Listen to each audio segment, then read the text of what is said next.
polémico proyecto de ley que ha generado ya varios problemas para el presidente entrante José Antonio Kast y varios quiebres en el Congreso, como también una furia ciudadana, como también a nivel periodística enorme. Eso es lo que está ocurriendo con el llamado proyecto de conmutación de penas para mayores de edad, que por un lado se está diciendo que prácticamente hay una liberación masiva de presos, que yo diría que se acerca más a la realidad, y vamos a ver el proyecto, cuál es el problema, porque está muy mal hecho la redacción, mientras que en otros dicen, no, si es solo para algunos que tienen enfermedades terminales y que cumplen en la casa. Y no es exactamente eso. Vamos a ver esto y por qué ha generado tanto problema para la administración de José Antonio Kast y por qué se le tienen que hacer modificaciones muy profundas si hay que llegar a aprobarse por lo ambiguo que está establecido para permitir liberación de personas mayores de 80 años o 75 años, dependiendo del caso, pero también para personas de cualquier edad que digan que tengan ciertas condiciones que son bastante ambiguas.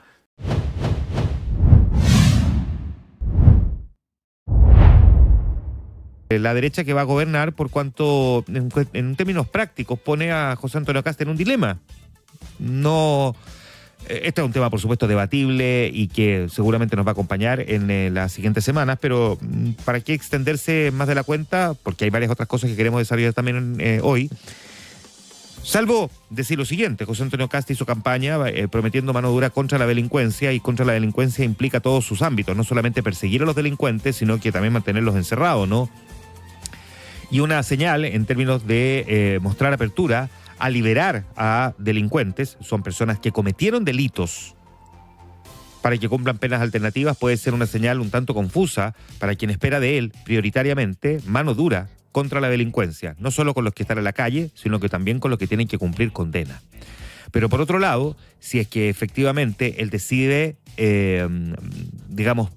echar pie atrás a este proyecto, no respaldarlo, de alguna manera le da la espalda al sector político que sustenta su gobierno. Por lo tanto, queda en un predicamento, está en una situación compleja. Ahora, como notarán, efectivamente es un problema grande y que vamos a ver un poco más adelante la reacción de la prensa. Pero más allá de simplemente decirles, bueno, que en realidad esto es así, esto es así, les voy a mostrar lo que dice el proyecto de ley y por qué ha generado tanta controversia. Porque la verdad es que tiene serios problemas. Les voy a mostrar. En su artículo segundo, el proyecto de ley, para que vean la problemática, dice: se va a suspender la pena, suspensión de la pena. El tribunal deberá, a petición de parte de oficio, es decir, el tribunal por su cuenta, disponer la suspensión de la ejecución de una pena privativa de libertad, o sea, suspender la pena, y mientras dure el impedimento, y cito, el condenado que presenta una enfermedad mental. ¿Quién define eso? Bueno, ahí se verá, pero uno diría ya tiene Alzheimer, etc.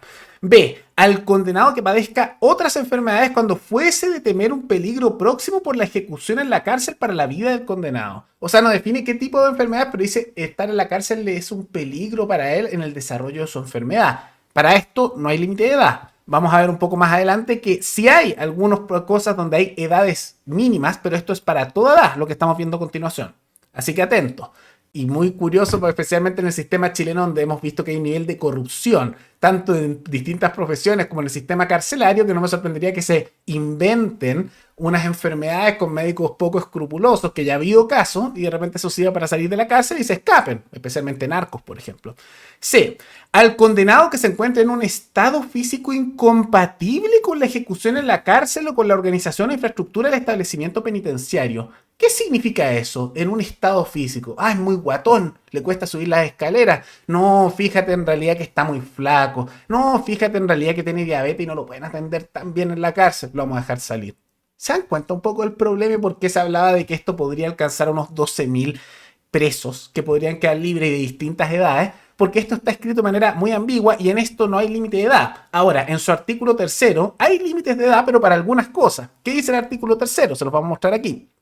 Artículo tercero del proyecto de ley, que acaban de aprobar en el Senado, falta la Cámara de Diputados y las discusiones en detalle. El tribunal deberá, a petición de parte o de oficio, o sea, el tribunal por sí mismo, disponer al cumplimiento de la pena penal impuesta en una modalidad de reclusión domiciliaria total, o sea, que cumpla la pena, pero en la casa. Esto es típico que hacen los políticos cuando como los condenan por algo y los mandan a la casa, ahora para otro tipo de criminales. Porque, por supuesto, en vez de ser como Bukele y ser duro con los criminales, mandémoslo a la casa. ¿Y cuándo se cumpliría esto? Por el tiempo que reste de condena. Y hay algunos artículos aquí sin edad mínima y otros que sí tienen la edad mínima, que es lo que hablan más los de derecha que han apoyado esto, que está muy mal diseñado, porque como está establecido, aquí pueden salir, como van a notar, criminales como Y ya se ha hablado, el psicópata de alto hospicio, la Quintrala, varios asesinos seriales que están recluidos porque cumplen algunas de estas otras condiciones bien ambiguas y otros por temas de edad.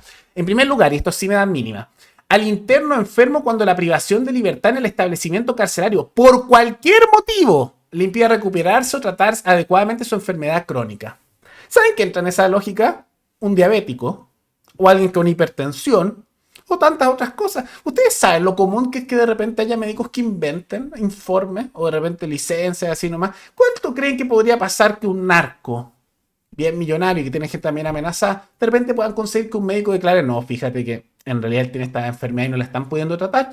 Y tomando en cuenta los altos niveles de corrupción que hay también en gendarmería y en las cárceles, cosa que sabía, algunas cárceles están tomadas, ¿cuánto creen que podría pasar que se aprovechen de esto personas de cualquier edad, criminales, para conseguir sobornar a uno ahí que en las cárceles, que se vea como que no pueden tratar y digan que tienen una enfermedad crónica y les inventen eso y pueden mentir, se escapan? No pensemos mal. ¿Cómo va a ocurrir eso? ¿Cómo va a ocurrir eso? En segundo punto, al interno que padezca una enfermedad incurable en periodo terminal. Ahí también. Ya, eso es como, por ejemplo, si tiene cáncer. Por ejemplo. Y en tercer lugar, esto es lo que dicen con edad mínima en el punto 6 de C. Al interno, no, esto perdón, es cine, al interno discapacitado cuando la privación de libertad en el establecimiento carcelario es inadecuada por su condición implicándole un trato indigno, inhumano o cruel. ¿Saben cuál es el problema con eso? Que, por ejemplo, puede haber un pederasta. Y estas cosas pasan, especialmente con aquellos que lo hicieron de que eran sacerdotes.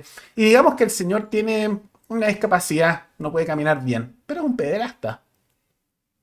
Lo llevarían para cumplir en la casa. Bueno, D. Y esta es la parte donde habla los otros, no, si es lo de la edad mínima, pero es solo una parte. Y aquí lo pueden ver. Al interno mayor cumplido 80 años o más como resultado de la suma de su edad real más los años que efectivamente ha estado privado de la libertad en un recinto penal teniendo una edad mínima de 70 años para pedir el privilegio. Por edad, no dice por qué tipo de crimen. No hay limitantes por eso.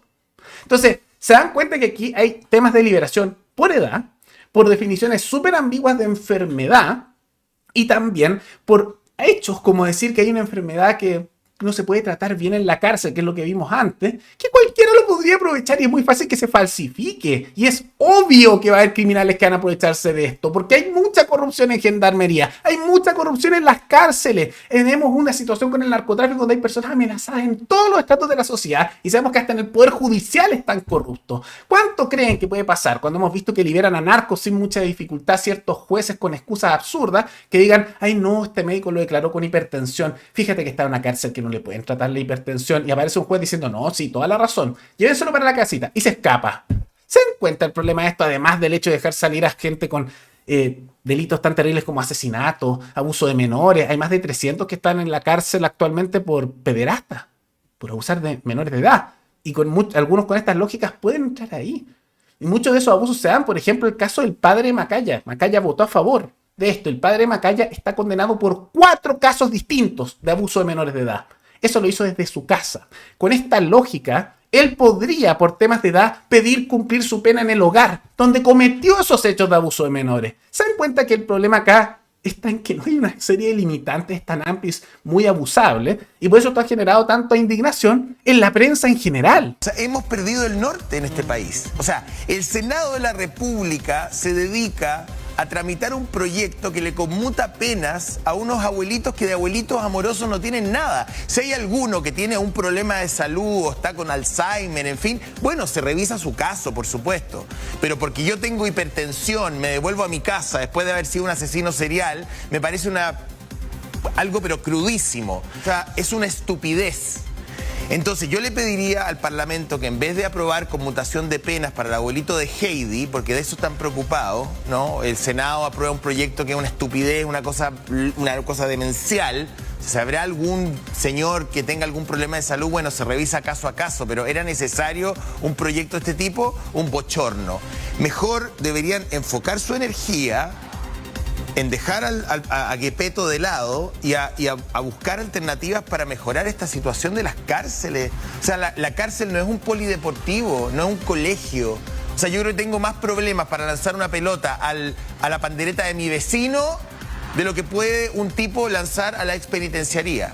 Ahora, podrán entender el problema. Uno diría, tal vez hay que hacer modificaciones muy fuertes, o tal vez realmente la idea no era tan buena. Tal vez hubiera sido más lógico si querían liberar a los de Punta Peuco, porque seamos sinceros, esto no es por un tema de humanidad. Esa es la excusa que suena bonito. La verdad, hay que ser honesto con esto, es que querían liberar a los de Punta Peuco.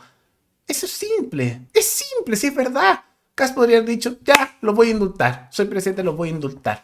Pero, ¿por qué no lo hace? Para que entiendan la lógica de Kast, ¿por qué no? Porque Kast igual es calculador.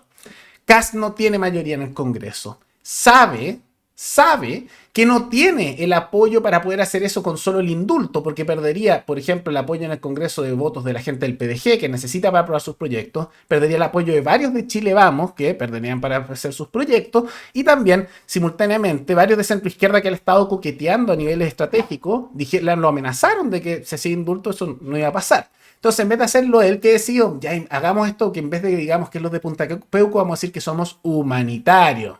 Sí, claro, en esa otra área de la sociedad eso no se hace, justo en esa área. No, sí es porque querían los Punta Peuco, pero querían hacerlo más general para que no se notara. Y lo escribieron pensando en esos casos de tal manera, porque cuando entiendan que alguien está en Punta Peuco, cuando a alguien lo condenaron por violación de derechos humanos, no es que existe el delito en Chile de violación de derechos humanos. Lo que hicieron es que están condenados por asesinato, por tortura, por secuestro permanente, que yo podría argumentar que es una ficción, tomando en cuenta eso del secuestro permanente, que es un tema discutible a nivel legal, que es el argumento que hacía Kaiser, y que por lo tanto se ve como un delito en desarrollo constante, cuando evidentemente no se está desarrollando, ¿no? Pero también están condenados por varios delitos, abuso sexual, etc. Entonces no es como que puedan decir un perdonazo por violación de derechos humanos, tienen que dar perdonazos a personas condenadas por delitos que son homicidio, secuestro, tortura, etc. Pero no son solo los de Punta Peuco los que están con esos delitos. También hay con esos delitos varios asesinos seriales, como el psicópata de alto hospicio, varios violadores también que tienen esas categorías. También la Quintrala, que por temas de edad ya poder solicitar, y como pueden ver no hay limitantes. Se dan cuenta cuál es el problema, y así con varios otros tipos de delitos, y eso sin contar los que pueden aprovecharse haciendo falsificaciones, porque hay mucho médico que podría prestarse para eso, porque hay mucha corrupción en ese sentido, y también los jueces sabemos que hay vinculación con el narco en varios casos, se ha detectado incluso a nivel de la prensa. Entonces, bueno, hay problemas, pero a pesar de eso, igual Kast decidió darle su apoyo al proyecto. Presidente, respecto a la conmutación de penas, ¿usted está de acuerdo con el avance de este proyecto? ¿Considera que deben entrar acá reos de lesa humanidad? Y también sobre la idea de indultar también a estas personas, ¿usted estaría de acuerdo? Primero, esto está radicado en el Congreso. En segundo lugar, usted lo menciona en el tema de la humanidad. Las condenas hay que cumplirlas, y esto no es un indulto, no es una liberación, sino que es un cumplimiento alternativo de condenas. Uno puede hacerle modificaciones, todo lo que usted quiera, pero apunto a lo que hace bastante tiempo atrás dijo incluso el padre Fernando Montes, de que las condenas se tienen que cumplir respetando la humanidad. En gran parte lo justificó. Yo diría que uno de los primeros problemas que va a tener su administración es muy probable, porque ya lo estamos viendo, que le hagan una anticampaña con esto. Lo que vamos a observar es que no lo puede vetar tampoco Boric, en parte porque el proyecto no está listo, falta que eventualmente esto pase a la Cámara de Diputados, y eso va a ser con el nuevo Congreso. Hay una posibilidad incluso que realmente ni se apruebe, porque en el Congreso la derecha no tiene mayoría, y es muy probable que todos los del partido de la gente voten en contra, la izquierda igual, incluso algunos descolgados de la derecha que ya han dicho que no les gusta, puede que se rechace de todas maneras, pero es por cómo está estructurado. Si él hubiera querido sacarlos de Punta Peuco, hubiera sido más fácil decir indulto, y lo hubiera justificado. Hubiera dicho, no, vamos a revisar la figura del secuestro permanente, porque en realidad eso no tiene mucho sentido. Podría haber dado otros argumentos, pero todo hacerlo de esta manera indirecta, y ahora le ha explotado un poco en la cara. Y hay que estar atento, porque ya le han hecho amenazas de que le van a sabotear sus proyectos de reforma tributaria, donde quería bajar impuestos, por haber hecho esto. Bueno. Vamos a ver cómo se desarrolla la situación. La verdad es que es un proyecto que no es muy defendible, en parte porque ya lo vieron, si se los leí, les mostré los artículos, muy ambiguo. Como está estructurado, es muy fácil que haya fraude en este tipo de cosas, y se podría aprovechar personas de distintas edades. El caso para la liberación de los de cierta edad avanzada es uno, pero lo de las enfermedades no son tampoco solo enfermedades terminales o simplemente enfermedades como que uno tuviera Alzheimer y no se acuerda de nada, sino que también... Y cito, esto es tan ambiguo, el condenado que padezca otras enfermedades, no dice cuál, es súper ambiguo, cuando fuese temer un peligro próximo a la ejecución en la cárcel para la vida del condenado. O que es alguien que está en un estado físico incompatible con estar en la cárcel. ¿Qué significa eso? Es demasiado ambiguo. Y como va a depender de los jueces, nuestros maravillosos jueces los que van a interpretar eso, bueno, Ya se pueden imaginar lo que va a pasar. Pero más allá de todo eso, ¿qué les parece este proyecto que impulsó la derecha en el Senado y que ahora pasa a una Cámara de Diputados nueva donde hay una probabilidad alta que se rechace? Todo eso coméntenlo abajo, ¿están de acuerdo? ¿Habría que modificarlo? Si querían liberarlos de Punta Peuco, ¿no habría sido mejor para acá que hubiera hecho su indulto? ¿O creen que no le conviene, como explicamos, por un tema estratégico del Congreso? Todo eso coméntenlo abajo y recuerden que pueden recomendar noticias tanto de Chile como de otros países del mundo para otro video. Nos veremos en el siguiente programa. Hasta luego.